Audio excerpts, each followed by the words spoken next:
G'day, Adam. How are we, mate? We're good to see. So good to see you today. I'm excited. Hey, mate. Hello, friends. Thank you for having me on. I'm so excited. Mate, you mate, are it's a pleasure. a very, very special guest because you are the first guest we have ever had on the episode. So welcome. Holy crap balls. I've got a lot to live up to. Can I swear? Sorry, we started good. No, I want to say crap. I feel like crap's not a spare word, so that's okay. We'll allow it. I'll stick with crap. Okay. Yeah, we thought we'd start high, we'd get the best of the best on. Even though you throw me and Tim under the bus when we work together often, saying that we're like the second worst photographer and videographer combo or something like that out. We were gonna actually bring him in as welcome to the Australia's worst celebrant ever. Well, you've just done it then anyway, so that's fine. Well, should we start again? You know what? I will take that. It's fine. Was there a week where we worked together twice in 1 week? Yeah, I'm pretty sure. The first wedding of the week, I was like, oh, we've got the best photographer in New South Wales and the worst videographer. And then I think that Sunday, I was like, I flipped it on his head and said that you were the best videographer and the other way around. Yes, I made up for it. I'm pretty sure. And both times we weren't actually in the room or even like at the ceremony spot. Like you just did it, and then you told us about it later. And then Tim's got like a video recording of it only. So it's pretty great. I made a reel out of it. I listen to it quite often. Yes. It's so funny. Helps you sleep at night, saying he's the best. Yeah, whatever I can do to stroke your ego, boys. Love the podcast. It's fantastic, by the way. Oh, thanks, mate. Appreciate it. We feel like sometimes we're winging it real hard, but look, it seems to be getting some good feedback lately, so which is great. And yeah, we're super excited today. We're talking all about, obviously, being a celebrant and what it is in the wedding industry and how it can, how we can help couples today. So, which is exciting. Yeah, for sure. Because I reckon. Yeah, it's like, let's think about it. Like after, I suppose, a venue, like. What does a couple usually book next? Venue. Well, hopefully the celebrant. Without a celebrant, it's just a big party. Which, like, it's not that bad of a thing. It's not that bad, but when they book you, it's usually a party anyway. Yeah, but it's a party with like I'm actually a real guy and I do real things and sign paperwork and stuff. Like I've got powers, which is a strange thought, right? Like, how funny is it, right? To do things.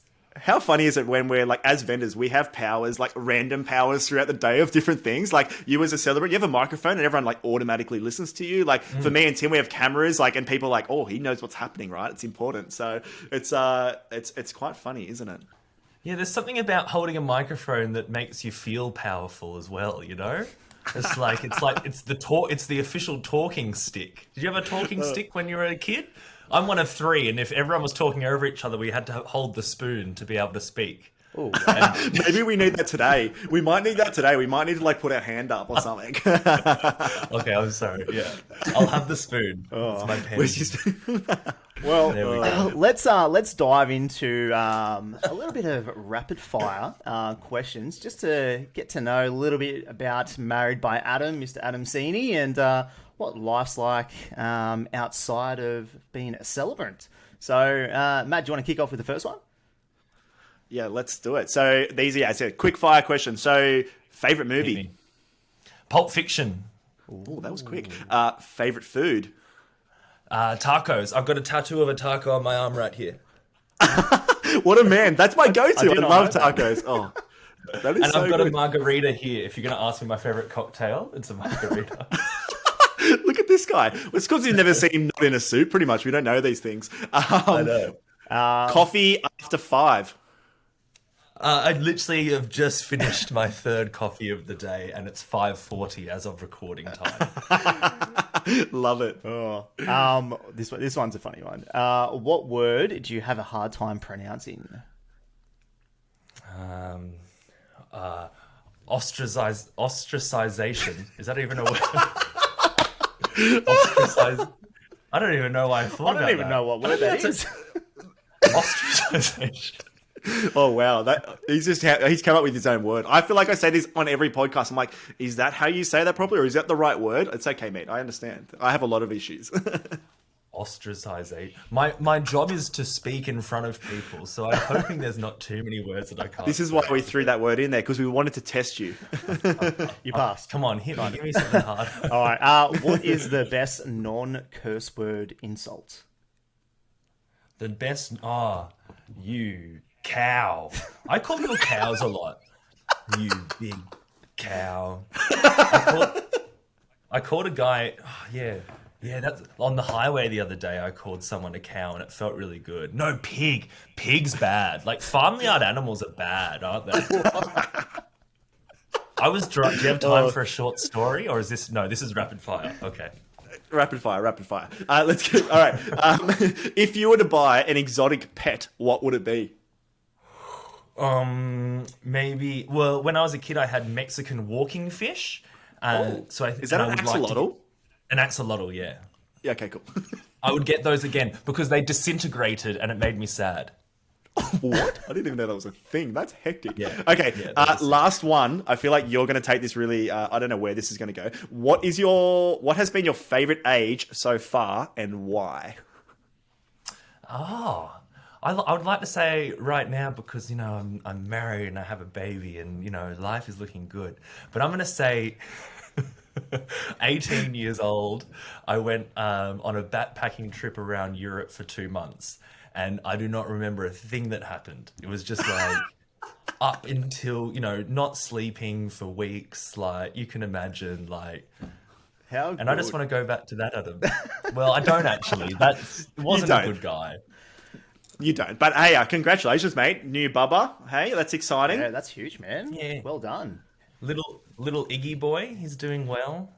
He came early, ruined all the plans for how you were going to... we had a chat the other week. We worked together the other week, me and Adam, and we were talking about this because my wife is pregnant too. And I was talking to him, I was like, how did you deal with all the weddings you have and all that sort of stuff? And I remember we had this conversation. He was like, yeah, well, look, he came early and all my plans just kind of got ruined. There was when we had the due date, the couples around that due date, I sort of called them up and sort of just explained to them what was happening. And, some of them I moved on to better and bigger celebrants. And then he decided to come 3 weeks early. So I had to make a mad dash whilst I was emceeing a wedding at Gunners Barracks in Mossman to the hospital. The couple was so good about it. I got to the end. I got the dance floor open. Yeah, it was hectic. Wow. And you came dressed to impress for his birth, right? Suit and all. You want to see? Of course, it's framed already. Oh, it's podcast. Sorry, it's a podcast medium. I won't show. I don't even know where it is. Oh, that's so good. Oh, no. Mate. Well, I think it's look. I don't know if that was quick fire, but it was good value. Sorry. And I'm excited today to, as I said, talk about celebrants as a whole. And as I said, we've got one of the best on today. And whenever I guess the three of us, or even individually, whenever we get to work with you, we always have a great time, and there's some great banter that happens. And I feel like let's dive into it. So let's just start off real basic to start with. So maybe Adam, what is your story, mate? How did you become a celebrant? Tell us things. I can tell you lots of things. My brother and now sister-in-law got engaged. And I was sitting around a table at my dad's house, and they said, "Hey, would you be our celebrant?" And I was like, "Yeah, sure." No idea what that meant. I think at the time they asked me, I would have been, 22 years old. I would have been one of the youngest celebrants out there. I had no idea what it meant. Went and had a look at it. It was going to cost thousands of dollars. It was going to take me a year to do. And then he's like, "We'll pay for it." So I was like, all right, sweet. And then as I started to do the course and get into it, I just sort of do my research. I went to a few weddings. I saw some average celebrants. And I was sort of like, hey, this can be a little bit better. This could be a little bit cooler. You could inject a bit of personality into this. So I sort of made the call that maybe this could be a thing. So I sort of hit the ground running, started a website, and then all of a sudden it just snowballed quite quickly into being a full-time job, which I never expected. Yeah, wow. My background before that is I've always did a bit of drama teaching and improv comedy and emceeing. Of course, I was an MC before, so it was sort of you learn the legal side of things, and then boom, pow, I've got a job. which is really cool. Where I get to And talk the in front background- of people and tell stories. And like the background of your, like, so like what you did before, like that makes so much sense in terms of like, obviously, because there's like an art to being a celebrant, right? Like you have to, I guess, perform a little bit. Like, yes, it's not always all about you and all that sort of stuff. And we try and make it about the couples, but you still have to like roll with what's happening throughout the like ceremony, which I find you do really well. Yeah, one of my favorite things as I've gotten more experienced and comfortable in it is playing a little bit. And I always say to the couples, it's like, you know, like I can sort of roll with anything. So I sort of encourage them, settle in. And if you want to have a chat and if you want to banter and do it, you know, I had a wedding recently at the 𝘸𝘩𝘠𝘐𝘐. I was there this weekend, but it was a few months ago, where I started to tell a story. And then one of the girls said, yeah, I was there, one of the guests. And I was like, oh, really? What happened next? And then she started to tell the story because she was there. And I just let her go. So good. And then That's she so started to good. banter with me, and it was sort of like, it was just so cool and so organic, and the couple just loved it because it was like, yeah, she was there, she knew the story, so let her tell it, like, let it, those sort of moments happen. I mean, 5 years ago, that idea would have freaked me out, you know? I was pretty like, stick to the script and you would be really good. And now I'm sort of like, yeah, I'll write some stuff, I'll tell the story, but we sort of have to, you know, you've got to be able to roll with the punches and whatever happens on the day as much as possible. And that sort of makes those moments which the couple remember as well. Which I think is really 100%. Because like, I feel like just for me, and I suppose I can speak for Matt as well, like from a photo video side, it's like when we like portray like our personalities, like we adapt with the couple, like we just bring a bit of fun, a bit of banter, and really try and make it like just a good time. And that by itself kind of speaks volumes. And like, yeah, like when I started, it was like, yeah, no, just like get the job done, like do their video. But as soon as like I started like introducing like my type of style, like how I want to introduce like humor and a bit of fun like into the film myself, and like you do it the same, like with like celebrants here, right? Like we've been to hundreds of weddings, and man, we have seen like a wide variety of celebrants. And like when we're working together and when we're watching you, like it's just so personalized, and I think that there is the ticket. Like that's what makes it special. Yeah, as much it's the most selfish thing you can do, getting married, when you think about it. So it should all be about the couple and be as personal as possible. You know, but saying that, some couples are like, we hate the spotlight. That's why we've got you. We want you to sort of shift it away from us a little bit so we can just sort of settle into it. It's like, sweet, we can do that as well. You know, there's kind of the flexibility a reading is there. of the room. Yeah, you've got to really read the room a lot. It helps. You just got to bounce. It's like the most like hectic 20 minutes, half an hour of your life. It's just like boop, boop, boop, boop, boop, boop. Looking in 100 different places. But it's so cool. I love it. Yeah, So good, amazing. mate. I guess this rolls probably straight into our next question, which we kind of started talking about just there. I have so many things I want to say about what you just said, but I'm going to keep rolling forward because I know there's so many good questions we have and we want to ask you more. Oh my God. Just write them down and send me an email. So what is the role of a celebrant, mate? Like, so we've kind of touched on it then in terms of like reading the room and all that sort of stuff, but in essence, what's the role of a celebrant? Well, fundamentally, the role of a celebrant is to get you legally registered and married. You know, that's the whole thing, is getting a piece of paper that looks like that. It's a podcast. There's a marriage So certificate. if you're listening, Adam is holding a marriage certificate up. I'm a props guy. I like to bring things. Podcast isn't good. Yeah, It's getting filmed too, though. Don't you worry. Okay, here we go. I'll show this. Oh, now it's got someone's name on it. Oh, Jesus. Yeah. Okay. So, what does a marriage celebrant do? We get you married. So, there's a bit of a legal process to get married. You're both married. You would know. You've got to sign a notice of intended marriage, a NOIM, a month out, which shocks people. You have to do something beforehand. That gets lodged. And then on the day, you've got a whole bunch of paperwork that the celebrant brings. When I say paperwork, I sign mine on an iPad because I'm a 21st century celebrant. You get one paper one, which is exciting, which is that one I just showed you. There's some legal words that everyone has to say during the ceremony. So the celebrant has a paragraph called the monitum, which was that lovely bit that got changed for same-sex marriage that people would know. And then the couple have a legal vow each that they have to say by law. So that's the only bits you have to do. The rest is flexible, and that's the fun part for me.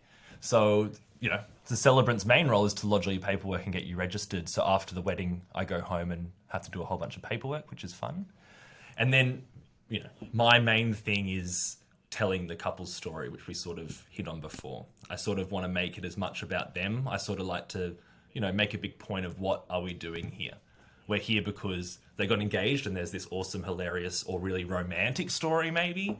And they, you know, they met 5 years ago at World Bar drinking teapots or whatever. You know, you sort of want to touch on all that and take them through a bit of a journey into where they're standing there at that point, doing this crazy thing, getting married to someone that they thought that they would never meet. Yeah, which is so amazing, cool. Man. Well, so that's this celebrant's job. Well, walk us through, like, what's your approach for a couple? Like, when they book you, like, walk us through what that looks like until the day they get married. As in the actual process? Yeah. Like, what, I suppose, like, what makes you kind of different? I suppose, like, every kind of business owner has their own approach. They add their own flair. Like, what's your kind of, like, workflow and process from when a couple books you to the day they get married? Well, firstly, when a couple books, and I'm a big believer of there's a celebrant for everybody, and I'm not the celebrant for everybody. Yeah, there's a celebrant, that we have touched on this before, and 100%, like, exactly. I think like a celebrant or like a vendor in general, like, is like not one person is for everyone. And it's big, like, for you guys as photographers and videographers as well. It's like you guys are in their face, not in their face, but you're with them more than anybody else at that wedding day. So, like, you two clicking with the couple is bigger than I think people realize. So, like, you know, you love the work, yes, and it's like then you have to get along as well, and it's a two-way street. And the same thing is with a celebrant. It's like, once we sort of get to that point, it's one of the first things I ask people as well. It's like, have you had a bit of a stalk online and sort of seen my vibe and watched my stupid Instagram stories and stuff? And they're like, yeah. It's like, okay, cool. We've made it this far. That means we're probably going to get along quite nicely. So my whole thing is, mostly pretty fun, everyone always says casual, but I guess that's what it is. Relaxed style weddings. I just want the couple to enjoy it as much as possible. So I try and get a really good vibe of what they're like as a couple, as people, and that's kind of what the ceremony should sound like. As strange as that sounds, it should sort of be, people should walk away after the ceremony and go, wow, that ceremony was so Matt and Tim. It was their whole essence. It was so funny and silly and big, or it was so meaningful and romantic and whatever, you know? It's trying to get that sort of vibe off them is my biggest thing. Saying that, as you guys know, most of my ceremonies are pretty fun. They're pretty entertaining. I want to engage the guests as much as possible. I've sort of, pretty hard line of what they're going to sound like now for people, which I think people like as well as you get a little bit more established. Yeah, 100%. Like when I sorry to butt in there and disrupt your story, but when a couple like inquires with me and if I jump on like a Zoom and have a chat with them, and like if they're like, oh, we're looking for a celebrant, I'll always refer them back to like my recommended like vendors. But if I know they're like super fun, like super chill, they want something that's just like a little bit like, a bit more funner, like a bit more banter, I'm like, I know the guy. But you're a busy man. You are always booked. Well, saying that is, I get, not to toot my own horn, but I do get most of the inquiries I get through, probably, I don't know, 75% of them I say I'm not available for, which saddens crazy, me. Isn't it? I know. It's hectic. I'm the same. And like, it's insane, especially this year, I suppose, like, and even next year's already looking hectic. But it's definitely a common trait at the moment is, we're saying, sorry, we're already booked. It's sad, but it's also great, I guess. It's a sign that hopefully we're doing the right thing. Exactly. And it means that there's, couples that are looking in the right places. It also means for the celebrant industry, from my perspective, that there's room for people. People always ask me, like, I saw what you did and I want to do it for a job. How do I do it? And I'm always like, yeah, dude, do it. There's so much room for good celebrants. Like, I'm booked out. You'll probably be booked out if you're good enough. Like, there's so much room for people that that are sort of passionate and want to do something really cool and a little bit different in the industry. to sort of book out. You know, we're all sort of friends. Yeah, 100%. well. It's all about so community, much, right? Yeah, definitely, Matt.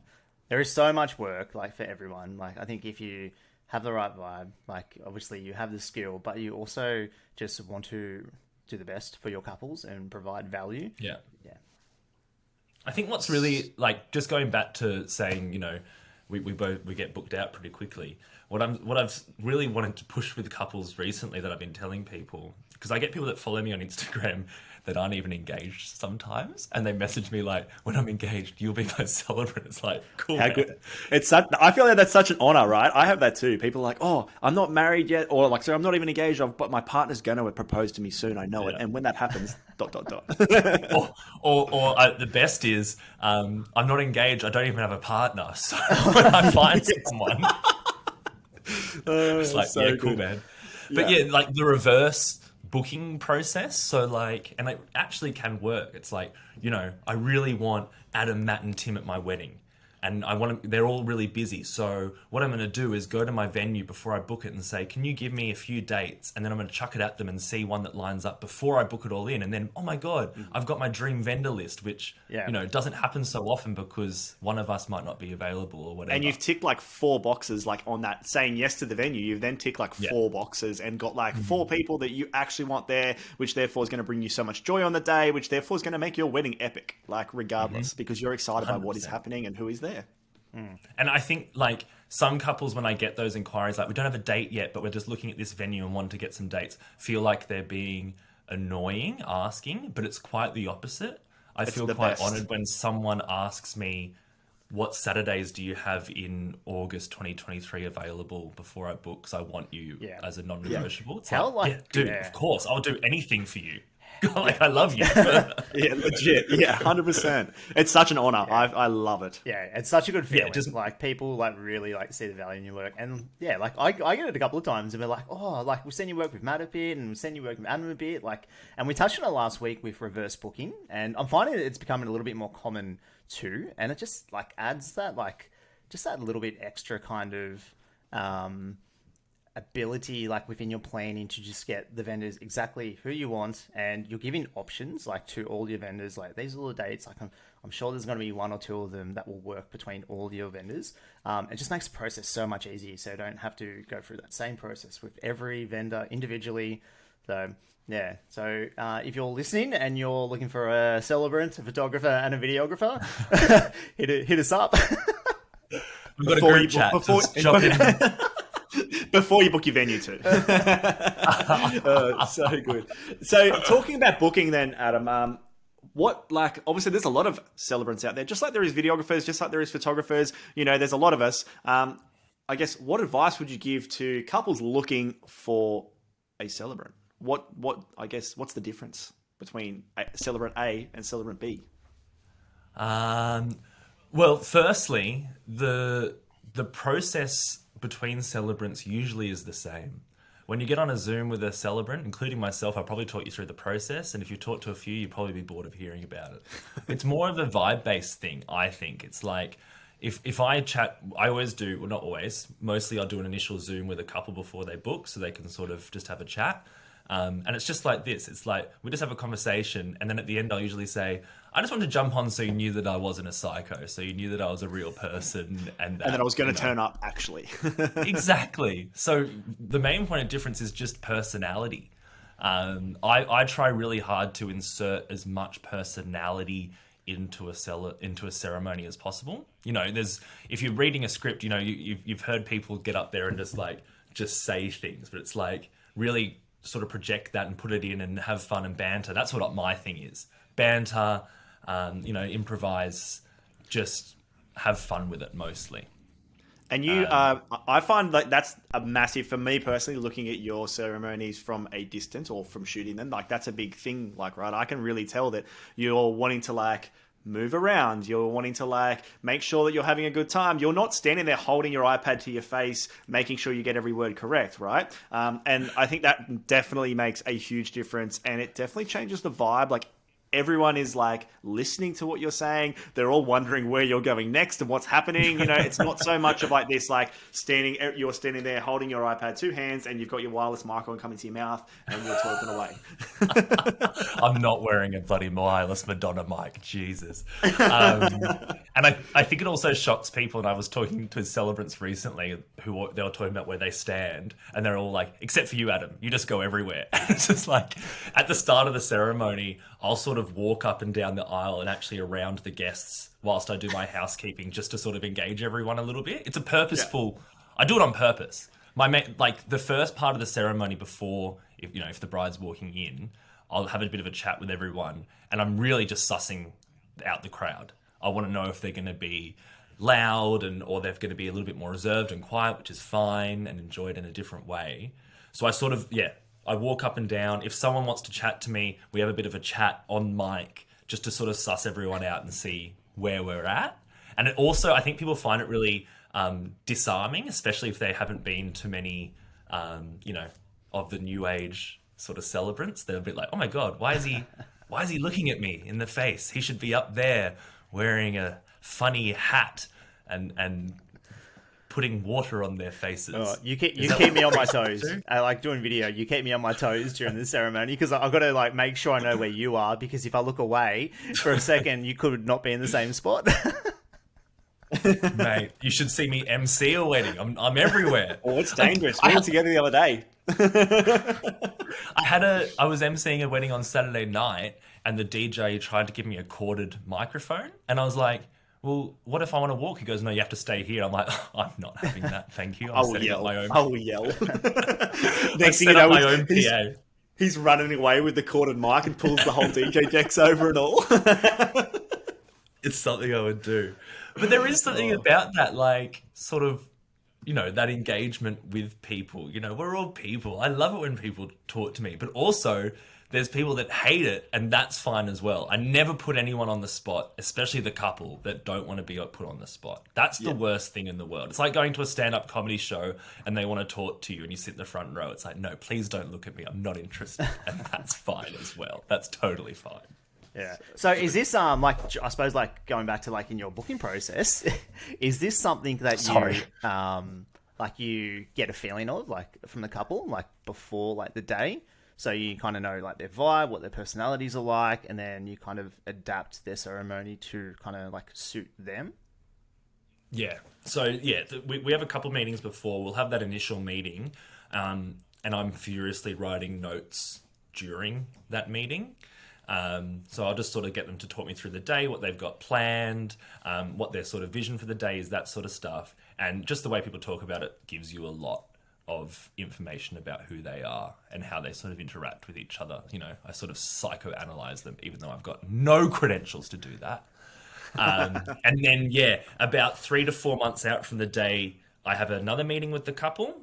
If they're based in Sydney or if they want to come to Sydney, which is where I'm based, we go out for a beer, we go to the pub, and we have a really good in-depth meeting. And that's kind of where I go through the ceremony with them. So I sort of go blow by blow through it. What do you want to do? How does this sound? You want to write some vows? Sweet, I'll help you out. You want to do a reading? You want to do something silly? Sweet, let's do that. Man, that is or so half good. the time.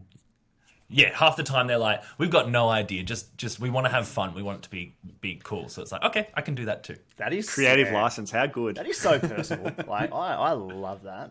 100%. That's so good. It's so it should be. And you get what you pay for. I wouldn't say I'm the cheapest celebrant going around. You're paying for experience, and you're paying for that, almost guarantee that you're going to enjoy the ceremony, that your guests are going to think it's awesome. That's because I put a lot of time into the writing of it and sort of structure. After we say that, a lot of it's off the cuff, a lot of it's also structured. Yeah. So it's like, no, this is where we're going to do this. This is where we're going to put this fun thing in. And that just comes from experience though, right? Like that's the thing is like, 100%. I think like I've definitely been to a lot of weddings that I have heard other celebrants have like essentially a 1, 2, 3. This is my ABC I don't know, what's the word, like script, so to speak. And then they offer those 3 scripts to the couple. The couple have picked 1, 2, or 3, and that's the script that the person stands there and reads. Look, yes, there are definitely people out there that may love to have something short, sweet, and to the point, and like not so personalized. But it definitely makes a massive difference when you have someone that is happy to stand up there, roll with whatever is happening, and at the end of the day, make sure that you are having the best time possible in all aspects of the day. And that's why we're having you on, to make sure that, you know, we're bringing value to people to understand the difference between celebrant who has a script that just reads it off a piece of paper and offers it to everybody, versus someone who is making a tailor-made, so to speak, ceremony for them. Yeah, and it's kind of changed. It's kind of changed over the last few years as well, 5 or so years, how people perceive the ceremony. Like it, and I, probably sound like I'm tooting my own horn, but it is the most important part of the day, really, because it's the tone setter. It's the start of it. If you start with a really shit ceremony, the day sort of is going to feel weird, right? It's like, it was just something that we sat through, we had to get through, and it was really awkward and it was not right. And then it's kind of like the whole day feels weird from there. But like, if you have a really awesome ceremony, or like a really, really nice ceremony that's really them and sentimental, people walk away for the canapé hour and beers, and they've got something to talk about for the next hour. And they're like, how good was this been? I didn't know that about, I didn't know they met at World Bar drinking teapots. That's hilarious. Or like, how funny was it when he talked to that guy, or when the couple said this in their vows? Like, it should be something that people talk about, and it sets the vibe for the rest of the night, which is supposedly the best night of your life, which it was for me. Was it the best night of your boys' lives? It was. Absolutely. It was. 100%. Yes, my boys. Yes. Brownie points. I have some celebrant stories, and like, there's some shockers out there, hey. And like, you're right, like, it does set the vibe of the day. And like, I have been to some weddings where like the celebrant is just, you can just tell it was not the right celebrant for the couple. Like, I've been to one wedding where the celebrant literally had her back to like the whole audience and just like face the couple the whole time, like the whole time. Like, and it was just so off-putting for everyone. And like, I could just see everyone's faces. They're like, what's going on? Like, we can't even see like our friend, our like family member getting married. And it's completely true. Like, it's so true. Like, finding the right celebrant to like suit you, and you offer a service that's so personal, so when they meet you, they're like, yeah, like, this is a guy that is going to marry us. And they look past the price. Like, it doesn't come to price. I think they see the value in what you offer, and it's the same with like other vendors as well. Like, when they see the value you offer, the price is irrelevant. Yeah, so it should be. And it's not thinking that your price isn't well thought out as well. It's that for a reason. It's because you're putting the extra mile in. You're getting what you pay for, and you know that you're going to get that level of professionalism and experience. Quote unquote professionalism. Yeah. I mean, I'll have a beer with you. Yeah, absolutely. And I think that's the best part about like post ceremony. I always see you, Adam, like, you're not just like sitting there like packing up your gear and running away, like talking about having a beer. Like, you always try and like hang out in cocktail hour for a little bit or something like that, and say hello to people and have a bit of a chat to them. Like, and I think that makes it like, that continues that kind of vibe for everybody as well, of like, you're not just there just to do a job. Like, you're there to make sure that day is amazing for that couple too, right? Totally, and people love it too. I usually will just go grab a beer, also because I want your canapes. I'm hungry, boy. I'm going to stop at Macca's on the way home, but I want something to sort of just start me off. And just on the way through to the bar, usually, because it's such a nice place to be, a wedding, someone will pull me aside and be like, that was great, and then we can just have a chat, and it kind of, elongates that experience for them as well. Getting to have a quick chat with you, they usually will ask the same question every single time, but that's kind of cool for me. Yeah, it's so good. You've got a pre-written response. Yeah. Yes, this is my full-time job. Yeah, this is what I do. I talk to people. That's my life. So in terms of, I guess this may be good just for like, adding value to today's conversation, is like with what you were just talking about then, in terms of like, like on everything we've been talking about so far, is like talking, how much effort do you put into like every single ceremony? Do you know what I mean? And things like that. And also maybe touch on that, if you're comfortable, you don't have to say it exactly, but like a ballpark, what do you charge, or what does most celebrants charge, and how many hours do you put into, I guess, writing that ceremony for these couples? Yeah, I don't know how to collate the hours that I do, and I think it'd be the same for both of you guys. You know, running your own business, you never switch off.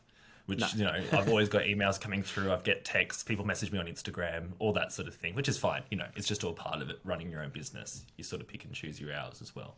So it is hard to collate. Saying that, you know, I have a couple of meetings with the couple. I try and be as concise with them as possible as well, because I know that there's 10 other vendors that want their time and they want their effort and all that sort of thing. So it's like, when I can sit down with them, I do everything, and we have a really big meeting, and then you know that Adam's sweet. He's going to go away and write something cool. And then, yeah, I spend a few days writing the ceremony. The main thing is that's like, they then fill my headspace for weeks and days, and like, I'm trying to think of things to say, and like getting up to like wedding week. I don't think couples realize how much I think of them, because I sort of read their story a little bit during the week. So I'm constantly sort of internalizing it. And it's just like, they're always in my mind. So I don't know how you put that into a figure. $1 million. Exactly. But it's just like, you know, it's all consuming sometimes. And maybe that's just my personality. But it also shows you care. I think that's the thing. Like, that shows value of like how much you care about every single couple, regardless of like how busy we are, how many ceremonies you're doing, how many weddings we're shooting, etc. Like, we legitimately care about everybody. 100%. Yeah, I love my couples. They actually, some of them end up being my friends. I caught up with one of my couples recently with my wife. We just went out for a drink because we thought they were awesome and had a beer, and it was really fun. So good. But yeah, and then talking sort of price points.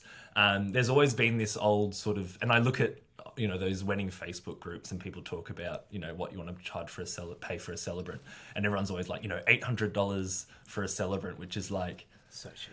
I think you get what you pay for. Yeah. You're getting your experience, which is fine. And, you know, you might get someone who's really good, and that's just they're undervaluing themselves, which I say to that celebrant, you need to be charging double that amount. It's because you're underselling yourself. You're not putting enough, you're putting little value on your time, which is worth a lot. Like I said, it's all consuming, and it's every single hour of every day of my life. For a good celebrant now, you should be looking around $1,500 to $2,000 for a ceremony, which is where I sit as well. If you sort of value that part of the day, like I said, I think it's the best part of the day. I think it's worth it. It's the part where you actually get married. It's why we're all here. But yeah, that's kind of, it's literally the reason why. But yeah, man, like those forums, they can be quite bad. Like they're not the best. Like, just, yeah, I just choose not to look at them anymore, because it's like, oh, I'm looking for a photographer or a videographer, like for $2,000 for both. Like, it's not gonna, exactly, it's not gonna happen. Exactly. And it's like, when I finally got to the point in my business where I was like, no, value your own self-worth, you're good enough to start charging this. Not because I think I'm taking people for a ride. It's the service I think is worth this. And it also means it is my full-time job. I can take less couples and focus more on them. And when I started to do that, people were just like, yeah, of course, that's what we would pay for someone that's that good. And, you know, that's going to give us that experience, of course, which is so nice. Good. Oh, well. Absolutely. And it just shows how much effort you're putting into everybody as well. Like, you know, it's not like it's something that you're just pumping out and, you know, it's 3 hours worth of work and we're done and dusted, clap my hands together and, oh, look, I get $1,500. Like, it's not like that. That's not how it is at all. Mate, that's been so helpful. And I feel like we've touched on so much stuff about celebrants, and I want to move towards your other, we touched on it at the start, but what else you do apart from just doing celebrant and marrying people, you also do some MC you stuff found my too. Sexy website? Oh, sorry, MC. Yeah. Put a we can't talk about that. This Married by Adam. Is it Married by Adam like OnlyFans? Is that what it is? Yeah, that's it. Yeah. So good. Sexed up by Adam. $12. Sorry. Wow, this is taking a turn. Oh, this is so great. Podcast. If you're watching along at home on YouTube or something like that, Adam is currently throwing his hat in the air and unbuttoning his shirt. Put your shirt back on, Adam, please. I don't know who would pay for that, quite frankly. $12.95 a month. This I is don't why even we know have my wife will. a voice for radio. Is that what they say? I don't know what it is. A face for radio. Maybe that's the wrong one. Anyway, I sent my wife sent. Do you have time for a story? Sorry, my wife sent me a really nice photo of her. She was sitting on the front porch today with our little baby Iggy and the dog, like that. And I was like, oh, that's so nice. So I sent her a selfie of where I was, which was sitting on the toilet with my pants down. She loved it. Oh, mate, That's the sort of content you get on my OnlyFans. That's brownie points right there. If that's not, I feel that's also the content. Maybe not that style of content, but we also get great content on your Instagram account. My favorite was like, you went through a stage of like zooming in as close as you could to your teeth, asking people if there was anything stuck in your teeth or something like that. There was like, and I feel like you did that every single wedding for about 6 weeks. It was so great. I do go through trends, because I did this whole wedding once where I had a piece of food on my teeth and I didn't know. And I did whole wedding. The bride didn't tell me, the groom, the cameraman. And then I got into the car to do my Instagram and I was like, what is that? It was like a poppy seed sitting on my tooth. Why did no one tell me? Oh, mate, it's embarrassing, isn't it? But look, anyway, you got there at the end, and it definitely showed value and showed your personality a lot. I feel like on your Instagram account, which is great. So let's get back to off that tangent for a minute. I don't even know how we got there, but that's okay. Yeah, let's talk about like your other half of like what you do in terms of, like on top of just being a celebrant, you're also offering the service of being an MC. And for people out there, I guess that are thinking about they're planning their wedding at the moment, and they're like, I don't know, deliberating whether they should have an MC, whether they get a friend to do it. As a celebrant, what is your role when it comes to being an MC? What does that look like? I think that people don't really see or understand how big the MC role is until they kind of unpack it. And it's always been like, we'll get a friend or Uncle John to be our MC. And they're like, yeah, that's it. But it's like, Uncle John's going to get on the beers pretty hard. He's going to forget how to read a run sheet. He's not going to tell the videographer before speeches come, and our dance floor will never open. That's worst case scenario. Best case scenario is you got a mate who's really charismatic and is really keen to do it. And that's also, I tell couples that if you've got someone who really understands the role and they're a friend, oh my God, you have a friend who's a wedding vendor and is going to do a job for free. Get them to do it. Sweet. How good. But yeah, the main job as an MC is just keeping the night rolling, really. It's keeping to that run sheet, making sure all runs really slick. Half of it's what's happening off the mic, so I'll run around to vendors before speeches are happening, especially video and photo. Make sure you guys are set up so you can actually see what happens. And then just keeping it really slick. Couples say to me, all we want is that dance floor to open at 9 o'clock. We have to be out by 11. We need 2 hours of dance floor time. It's like, yes, sweet, we can make that happen. And then it's also sort of escalating the night. So when it does get to that dance floor point, people are like raring to go. So usually I'll start my MC, like the reception with, reintroducing myself. My name's Adam. I'll tell them that I've now had a couple of drinks. That means I'm your MC. Let's have some bloody fun. And then we just sort of, keep whilst pretty holding casual. your beer. I have a photo of you like walking around. You were like mic in one hand, beer in the other hand, walking around, just getting on it. Love that. That's my MC uniform. It's whatever beers are on and a microphone in the other hand. I just sort of walk around. But I don't script anything for that. I just sort of suss out what's happening for the day. If something's funny's happened, we can sort of call back to that. Or if there's, again, not much that needs to be said, then that also, you have to show some restraint, I think, as an MC. If everyone's already popping off and having a good time and chatting with each other, you don't need to get out there and meddle with that. Let them do that. And then when it's time to actually hit up your entrees or your speeches or whatever, just get on there and be really concise and good. Yeah. Obviously, for me, being the celebrant, they've heard me speak for 20 minutes at the start of the day already. I've already done lots of my groundwork at the ceremony, which I think, I'm biased, but I think your celebrant's the best choice for an MC. And then it's just sort of keeping that going throughout the night. It's like an escalator, just slowly going up. And the top of the escalator, where target is your dance floor. That's Pony by Genuine is at the top of the escalator. At the bottom is your vows. And we're just slowly, and I'm riding the escalator with you. I hold You your are the hand. conductor. I'm the conductor for all 100 guests on the escalator of the wedding. So good. I remember the other day when you were emceeing with us the other day, you picked on somebody to make sure that she was like your woo girl. Yeah. And I just remember like whenever something good was happening, you were like, Tracy, and you just like screamed at her across the room, and she was like, "Woo!"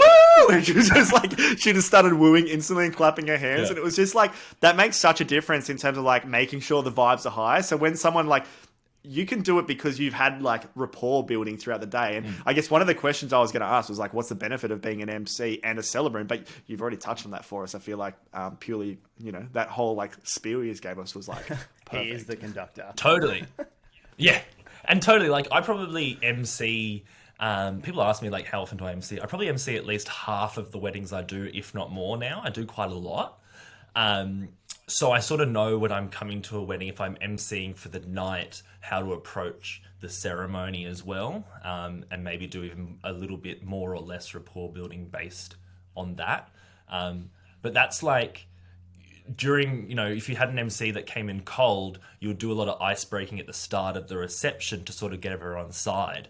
Hopefully by the time I'm starting the reception, they know me and they know that they can have fun and they can woo and cheer because we're about to get the bridal party in anyway. And it's just so easy just to go, hey, it's me again. You guys ready to get pumped up? Let's just get everyone in here. And everyone's like, yes! That's such a big thing as well. Like, and I know a lot of couples listening, they may not be aware of, like, how important the role of an MC actually is. Because I'll admit, like, the weddings where there's an MC and it's like a friend or a brother, I cringe. Because most of the times, like, things do run late. Like, as bad as it is, like, things do run late. Like talking from, like, a video sense, like, there's so much going on, like, in terms of speeches and getting everything set up. And, like, there's been times when speeches have started and I haven't, like, had a warning. And it's just like, oh, no, I've got to quickly, like... And I've, like, missed part of it. Like, it's... Yeah, like, it's... I think it's just such an important role that needs to be highlighted a bit more to couples about why, like, an MC needs to probably be someone that really understands, like, what's going on, like, how to read the room, how to communicate with your vendors. And I think if it's someone that's a family friend, like, they just got their notes, they're just going to read, oh, okay, I need to do housekeeping at 7:45 the speeches, and, like, how do I got to spend 10 minutes trying to get the crowd in and trying to get them to stop, like, talking and listening to me. Like, it's it's just crazy. And it's little things like that. It's like people panic. It's like the crowd's talking, like they're not going to listen to the speeches. It's like having techniques at hand ready to battle that really quickly, because I've done it, hundreds of times, and I know it's like, okay, these guys are talking. I know how to stop them from talking. Just invite them up and they'll stop. Or, I need to work harder here. And it's like, your mate's not going to know that straight away, and then they might miss some of the speech, or videographer's not there or whatever. It's just sort of, you're going to make sure that the reception's really tight and looks nice. Yeah, sure. And the other thing that also helps as well, that I find when, like, someone, like, as a professional MC, let's call it, or, whether it's a celebrant and MC, is that the thing that helps the most is that at the end of the day, like, we all have encountered things running late or changing out throughout the reception itself. And so we have experience, we can all talk to each other, we come up with a plan of attack that's going to, I guess, like, work so that you can get on the dance floor at 9 o'clock for your 2 hours of dance floor, or something like that. But the other thing that I find, like, really works, or like that I find, or maybe not, that doesn't, that really works best when they're there, is that I'm not having to run around and coach the best friend or the the guest, I suppose, as who's the MC, to be an MC that night. Like, I find, like, when me and Tim are, like, there and they're like, there's uncle blah blah blah being an MC,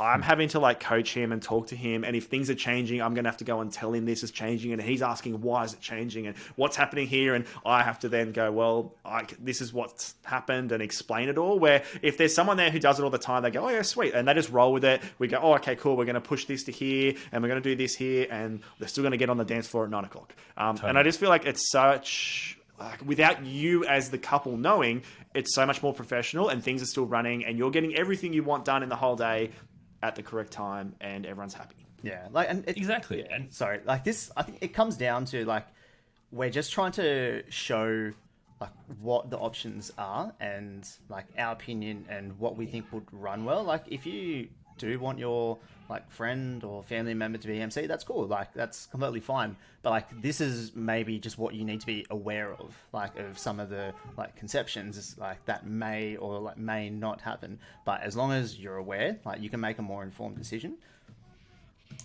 Exactly, and as long as the friend or family member's aware, again, they might have emceed 3 or 4 weddings of friends and stuff before, and there's like, you know what, I feel really comfortable in that role. It's like, oh, how good, like, you know, do it.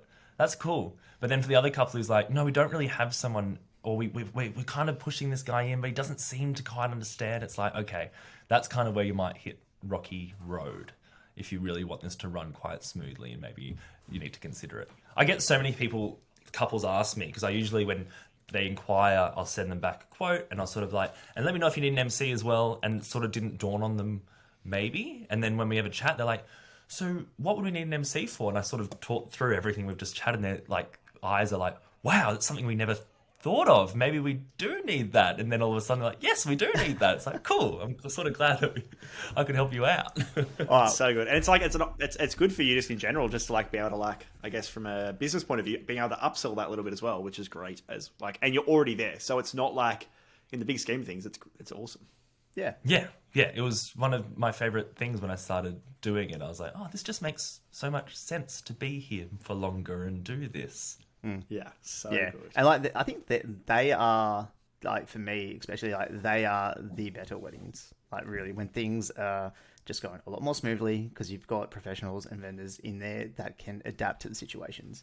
But look, let's kind of like start to bring this home. And I've got a question for you, Adam. And it kind of brings it back to like a celebrant and like also an MC as well. But like, what advice would you give couples that are looking for a celebrant and / an MC?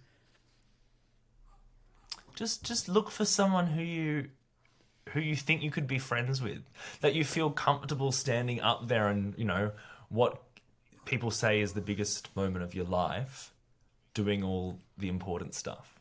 And if that person's like, you're like, oh, I don't think that's right, then they're probably not right, because it's actually quite an intimate thing. And couples get nervous on their wedding day every single time. I always chat with them before, they're nervous, and it's totally normal, and I tell them that.